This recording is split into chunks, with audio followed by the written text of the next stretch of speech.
Usai dibebaskan dari penjara pada 21 November 2021, Bahar Smith hanya sempat menghirup udara bebas selama kurang lebih 1,5 bulan. Tanggal 4 Januari 2022, dia kembali ditahan setelah dinyatakan sebagai tersangka usai menjalani pemeriksaan selama 11 jam. Mari kita flashback dulu ke waktu di mana Bahar bebas. Setelah bebas, dia aktif melakukan safari dakwah di beberapa tempat.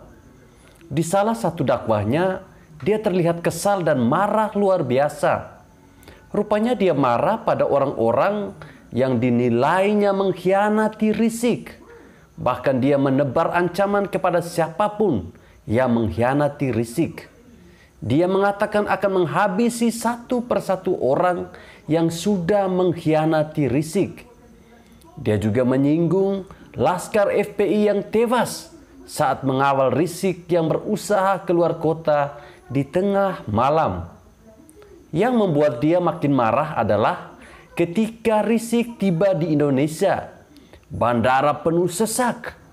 Pendukungnya datang dan tumpah ruah sampai bikin bandara lumpuh. Tapi pada saat Rizik divonis, hanya ribuan saja yang datang. Bahar bertanya, kemana mereka semua saat Rizik dalam masalah? Buat para pendukung Bahar, ini adalah ujian atau bisa disebut pula sebagai awal dari bencana. Mau santai, tapi tidak bisa tenang.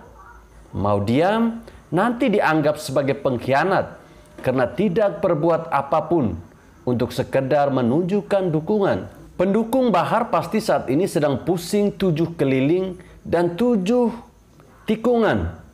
Ada baiknya mereka cepat bantu Bahar keluar dari penjara. Terserah mau gimana caranya. Mau lapor ke Komnas HAM, PBB, atau Avengers juga boleh. Yang penting jangan pernah sekalipun mereka diam di rumah. Apalagi berusaha lari dan tidak membantu. Itu namanya pengkhianatan. Ancaman dari Bahar ngeri loh. Mereka jangan sekalipun melupakan apa yang pernah diucapkan Bahar.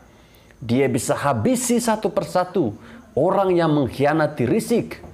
Mereka mungkin juga bisa bernasib sama kalau berkhianat kepada Bahar. Mereka jangan kendor memberikan support dan dukungan. Bila perlu, ajak rekan, teman, atau siapapun untuk meramaikan biar terlihat dukungan massa yang besar. Kalau diputuskan mau turun ke jalanan, siapkan logistik yang besar untuk keperluan konsumsi. Minimal nasi bungkus dan air mineral. Kalau tidak ada uang, minta sumbangan lewat grup WA. Sekalian cari sponsor yang bersedia. Sertakan juga iming-iming sertifikat surga bagi yang menyumbang sekian. Sertakan juga ancaman ke neraka bagi yang tidak mau menyumbang. Kalau tidak bisa kumpulkan massa yang besar, tidak apa-apa. Yang penting adalah teriakannya harus kencang sampai toa pecah. Bila perlu teriak sampai nangis terisak. Lebih bagus lagi nangis sambil guling-guling di aspal kayak bolu gulung. Ingat, Bahar butuh didukung. Jangan sampai bikin dia marah dan tidak puas. Soalnya kalau dia bebas, takutnya dia bisa melampiaskan amarahnya.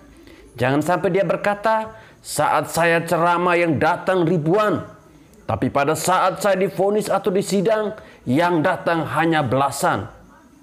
Kalau sampai dia ngomong begitu, waduh, alamat bakal yang banyak kena semprot.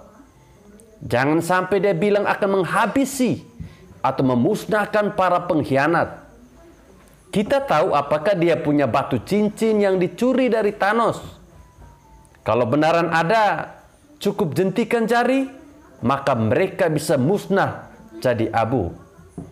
Pendukung harus semangat dukung Bahar. Jangan kendor. Jangan pernah menyerah walau halangan dan rintangan membentang. Ingat, Bahar sekalinya marah itu luar biasa mengerikan. Jangan hanya mendukung di saat senang, tapi juga harus mendukung di saat susah.